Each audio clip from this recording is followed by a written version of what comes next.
ਜਿਵੇਂ ਹੀ ਸਾਨੂੰ ਆਜ਼ਾਦੀ ਮਿਲੀ, ਦੇਸ਼ ਦੇ ਵਿੱਚ ਸੰਵਿਧਾਨ ਬਣਾਉਣ ਦਾ ਕੰਮ ਸ਼ੁਰੂ ਕਰ ਦਿੱਤਾ ਗਿਆ ਸੀ।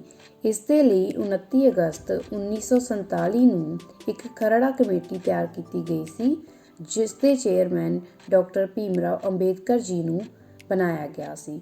ਡਾਕਟਰ ਭੀਮ ਰਾਓ ਅੰਬੇਦਕਰ ਜੀ ਨੇ ਵਿਸ਼ਵ ਦੇ ਸਾਰੇ ਸੰਵਿਧਾਨਾਂ ਨੂੰ ਬਰੀਕੀ ਦੇ ਨਾਲ ਵੇਖਦਿਆਂ ਹੋਇਆਂ ਭਾਰਤੀ ਸੰਵਿਧਾਨ ਦਾ ਇੱਕ ਖਰੜਾ ਤਿਆਰ ਕੀਤਾ ਅਤੇ ਇਸ ਨੂੰ 26 ਨਵੰਬਰ 1949 ਨੂੰ ਭਾਰਤੀ ਸੰਵਿਧਾਨ ਸਭਾ ਦੇ ਵਿੱਚ ਪੇਸ਼ ਕੀਤਾ ਗਿਆ ਸੀ ਅਤੇ ਇਸ ਨੂੰ ਸੰਵਿਧਾਨ ਸਭਾ ਦੇ ਵਿੱਚ ਅਪਣਾਇਆ ਗਿਆ ਸੀ।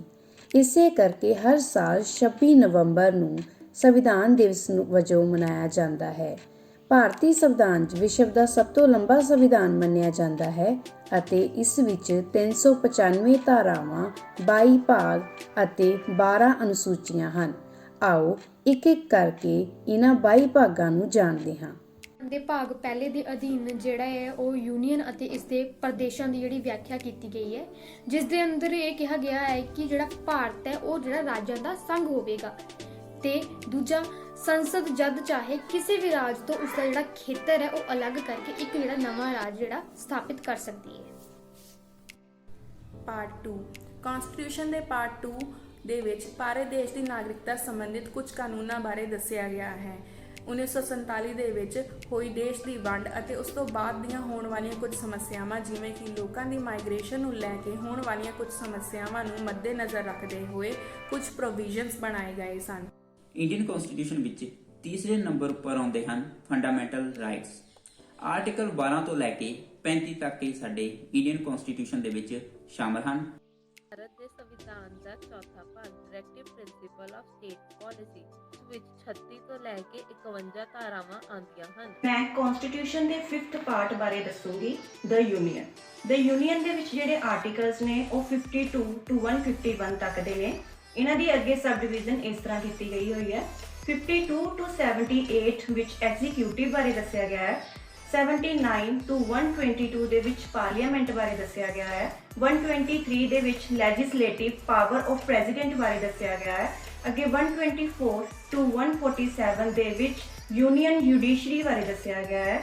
ਲਾਸਟ ਸਬ ਡਿਵੀਜ਼ਨ ਦੇ ਵਿੱਚ 148 to 151 ਦੇ ਵਿੱਚ ਕੈਟ ਬਾਰੇ ਦੱਸਿਆ ਗਿਆ ਹੈ। ਇੰਡੀਅਨ ਕਨਸਟੀਟਿਊਸ਼ਨ ਦਾ ਜਿਹੜਾ ਪਾਰਟ 6 ਜਾਂ 152 ਤੋਂ ਸ਼ੁਰੂ ਹੁੰਦਾ ਹੈ, ਇਹਦੇ ਵਿੱਚ ਰਾਜ ਸਰਕਾਰ ਦੀ ਗੱਲ ਕੀਤੀ ਗਈ ਹੈ ਕਿ ਰਾਜ ਸਰਕਾਰ ਕੀ ਹੁੰਦੀ ਹੈ, ਕਿੱਦਾਂ ਜਿਹੜੇ ਗਵਰਨਰ ਆ ਅਪੁਆਇੰਟ ਕੀਤੇ ਜਾਂਦੇ ਆ।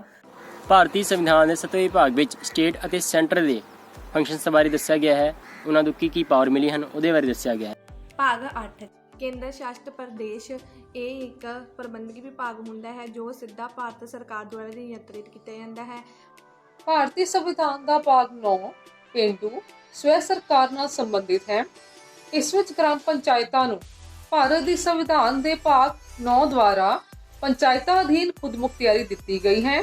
ਭਾਰਤ ਦੇ ਸੰਵਿਧਾਨ ਦੇ ਭਾਗ 10 ਵਿੱਚ ਅਨੁਸੂਚਿਤ ਜਾਤੀ ਜਨਜਾਤੀ ਬਾਰੇ ਗੱਲ ਕੀਤੀ ਗਈ ਹੈ, ਜਿਸ ਵਿੱਚ ਭਾਰਤ ਦੇ ਪਛੜੇ ਹੋਏ ਲੋਕਾਂ ਨੂੰ ਸ਼ਾਮਿਲ ਕੀਤਾ ਗਿਆ ਹੈ, ਜਿਸ ਵਿੱਚ 4 ਰਾਜ ਸ਼ਾਮਿਲ ਕੀਤੇ ਗਏ ਹਨ: ਮਿਜ਼ੋਰਮ, ਮੇਘਾਲ, ਤ੍ਰਿਪੁਰਾ ਅਤੇ ਅਸਾਮ। ਸੰਵਿਧਾਨ ਦੇ ਭਾਗ 11 ਦੇ ਅਨੁਛੇਦ 256 ਤੋਂ 263 ਤੱਕ ਕੇਂਦਰ ਰਾਜ ਪ੍ਰਸ਼ਾਸਨਿਕ ਸੰਬੰਧਾਂ ਦਾ ਉਲੇਖ ਕੀਤਾ ਗਿਆ ਹੈ। ਇਸ ਵਿੱਚ ਕੇਂਦਰ ਅਤੇ ਉਸ ਦੀਆਂ ਇਕਾਈਆਂ ਦਾ ਵਿਤਰਨ ਹੈ।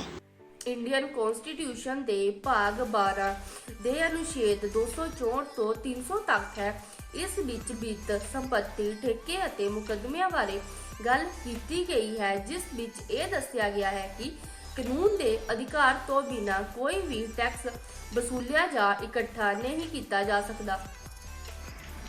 ਭਾਗ 13 ਵਿੱਚ ਭਾਰਤ ਦੇ ਖੇਤਰ ਦੇ ਅੰਦਰ ਵਪਾਰ ਅਤੇ ਵਣਜ ਬਾਰੇ ਲੇਖ ਸ਼ਾਮਿਲ ਹਨ। ਵਪਾਰ ਅਤੇ ਵਣਜ ਦੀ ਆਜ਼ਾਦੀ ਬਾਰੇ ਧਾਰਾ 301, 305 ਅਤੇ ਸੰਸਦ ਅਤੇ ਰਾਜਾਂ ਦੇ ਉਸੇ ਧਾਰਾ 306 ਤੇ ਪਾਬੰਦੀਆਂ ਲਗਾਉਣ ਦੀ ਸ਼ਕਤੀ ਰੱਦ ਸੰਵਿਧਾਨ ਸ਼ਾਮਿਲ ਹਨ। ਭਾਗ 14 ਭਾਰਤੀ ਸੰਵਿਧਾਨ ਅਤੇ ਰਾਜਾਂ ਦੀ ਯੂਨੀਅਨ ਨਾਲ ਸੰਬੰਧਿਤ ਕਾਨੂੰਨਾਂ ਦੀ ਪਾਲਣਾ ਹੈ। ਇਸ ਦਾ ਬਣਿਆ ਹੋਇਆ ਹੈ। ਸੰਵਿਧਾਨ ਦਾ ਇਹ ਹਿੱਸਾ ਸੰਘ ਅਤੇ ਰਾਜਾਂ ਦੇ ਅਧੀਨ ਸੇਵਾ ਬਾਰੇ ਲੇਖ ਨਾਲ ਸੰਬੰਧਿਤ ਹੈ। ਭਾਰਤ ਦੇ ਸੰਵਿਧਾਨ ਭਾਗ 15 ਵਿੱਚ ਇਹ ਦੱਸਿਆ ਗਿਆ ਹੈ ਕਿ ਭਾਰਤ ਹਰੇਕ ਨਾਗਰਿਕ ਨੂੰ ਸਮਾਨਤਾ ਦਾ ਅਧਿਕਾਰ ਦਿੰਦਾ ਹੈ। ਭਾਗ 16 ਕੁਝ ਕਲਾਸਾਂ ਨਾਲ ਸੰਬੰਧਿਤ ਵਿਸ਼ੇਸ਼ ਪ੍ਰਬੰਧ। ਕਿਸੇ ਵੀ ਰਾਜ ਵਿੱਚ ਅਨੁਸੂਚਿਤ ਜਾਤੀਆਂ ਲਈ ਰਾਖਵੀਆਂ ਸੀਟਾਂ ਦੀ ਗਿਣਤੀ ਜਾਂ ਅਨੁਸੂਚਿਤ ਜਾਤੀ ਦੀਆਂ ਕੁੱਲ ਸੰਖਿਆਵਾਂ ਦੇ ਬਰਾਬਰ ਅਨੁਪਾਤ ਹੋਵੇ। ਰਾਜ ਨੂੰ ਲੋਕਾਂ ਦੇ ਘਰਾਂ ਵਿੱਚ ਅਨੁਸੂਚਿਤ ਜਾਤੀਆਂ ਦੀ ਆਬਾਦੀ ਦੇ ਰੂਪ ਵਿੱਚ ਵੰਡਿਆ ਜਾਵੇ। ਸੰਵਿਧਾਨ ਦੇ ਭਾਗ 17 ਵਿੱਚ ਅਫੀਸ਼ੀਅਲ ਲੈਂਗੁਏਜ ਬਾਰੇ ਦੱਸਿਆ ਗਿਆ ਹੈ, ਜਿਸ ਦੇ ਵਿੱਚ 4 ਚੈਪਟਰ ਹੁੰਦੇ ਹੈ। ਪਹਿਲਾ ਹੈ ਲੈਂਗੁਏਜ ਆਫ ਦੀ ਯੂਨੀਅਨ, ਜਿਸ ਵਿੱਚ ਯੂਨੀਅਨ ਦੀ ਅਫੀਸ਼ੀਅਲ ਲੈਂਗੁਏਜ ਬਾਰੇ ਦੱਸਿਆ ਗਿਆ ਹੈ। ਦੂਸਰਾ ਹੈ ਰੀਜਨਲ ਲੈਂਗੁਏਜ, ਜਿਸ ਦੇ ਵਿੱਚ 2 ਸਟੇਟਾਂ ਦੇ ਵਿਚਕਾਰ ਹੋਣ ਵਾਲੀ ਕਮਿਊਨੀਕੇਸ਼ਨ ਲਈ ਵਰਤੀ ਜਾਣ ਵਾਲੀ ਭਾਸ਼ਾ ਬਾਰੇ ਦੱਸਿਆ ਗਿਆ ਹੈ। ਅਗਲਾ ਹੈ language of the supreme court ਅਤੇ ਹਾਈ ਕੋਰਟ ਐਕਸੈਟਰਾ, ਜਿਸ ਦੇ ਵਿੱਚ ਕੋਈ ਵੀ ਬਿੱਲ ਜਾਂ ਫਿਰ ਐਕਟ ਨੂੰ ਪਾਸ ਕਰਾਉਣ ਲਈ ਵਰਤੀ ਜਾਣ ਵਾਲੀ ਲੈਂਗੁਏਜ ਬਾਰੇ ਦੱਸਿਆ ਗਿਆ ਹੈ। ਤੇ ਚੌਥਾ ਹੈਗਾ ਹੈ ਸਪੈਸ਼ਲ ਡਾਇਰੈਕਟਿਵਸ, ਜਿਸ ਦੇ ਵਿੱਚ ਸਾਡੀ ਮਦਰ ਟੰਗ ਅਤੇ ਹਿੰਦੀ ਲੈਂਗੁਏਜ ਦੀ ਡਿਵੈਲਪमेंट बारे बताया ऑफ कॉन्स्टिट्यूशन, जो कि एमरजेंसी प्रोविजन के बारे में हमें बताता है। इसमें आर्टिकल 352, 356 और 360 इंक्लूड है। संविधान के इस 19वें हिस्से ਵਿੱਚ ਫੁਟਕਲ ਸ਼ਾਮਿਲ ਹਨ। ਆਰਟੀਕਲ 361 ਭਾਰਤੀ ਸੰਵਿਧਾਨ ਦੇ ਆਰਟੀਕਲ 14 ਸਮਾਨਤਾ ਦਾ ਅਧਿਕਾਰ ਦਾ ਅਪਵਾਦ ਹੈ। ਇੰਡੀਅਨ ਕਨਸਟੀਟਿਊਸ਼ਨ ਆਰਟੀਕਲ 20 ਦੇ ਅਨੁਸਾਰ ਕਿਸੇ ਵੀ ਵਿਅਕਤੀ ਦੇ ਦੋਸ਼ ਸਿੱਧ ਹੋਣ ਤੇ ਅਪਰਾਧ ਦੀ ਸਜ਼ਾ ਜਾਂ ਉਸ ਵਿਅਕਤੀ ਦਾ ਇੱਕ ਵਾਰੀ ਜ਼ੁਰਮ ਦੀ 2 ਵਾਰ ਸਜ਼ਾ ਨਹੀਂ ਹੋ ਸਕਦੀ ਅਤੇ ਖੁਦ ਦੇ ਖਿਲਾਫ ਉਹ ਅਗਵਾਈ ਵੀ ਨਹੀਂ ਦੇ ਸਕਦਾ।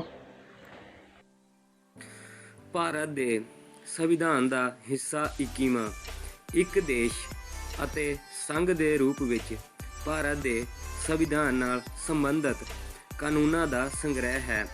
ਭਾਰਤੀ ਸੰਵਿਧਾਨ ਦੇ 22ਵੇਂ ਭਾਗ ਵਿੱਚ ਇਹ ਦੱਸਿਆ ਗਿਆ ਹੈ ਕਿ ਇੱਕ ਦੇਸ਼ ਦੇ ਰੂਪ ਵਿੱਚ ਭਾਰਤੀ ਸੰਵਿਧਾਨਾਂ ਅਤੇ ਰਾਜਾਂ ਦੀ ਯੂਨੀਅਨ ਨਾਲ ਸੰਬੰਧਿਤ ਕਾਨੂੰਨਾਂ ਦਾ ਸੰਗ੍ਰਹਿ ਹੈ ਜੋ ਇਸ ਦਾ ਬਣਿਆ ਹੋਇਆ ਹੈ। ਸੰਵਿਧਾਨ ਦੇ ਇਸ ਹਿੱਸੇ ਵਿੱਚ ਛੋਟੇ ਸਿਰਲੇਖ ਹੋਣ ਦੀ ਮਿਤੀ ਹਿੰਦੀ ਵਿੱਚ ਅਧਿਕਾਰਤ ਪਾਠ ਅਤੇ ਰਿਪੈਲਸ ਉੱਤੇ ਲੇਖ ਹਨ।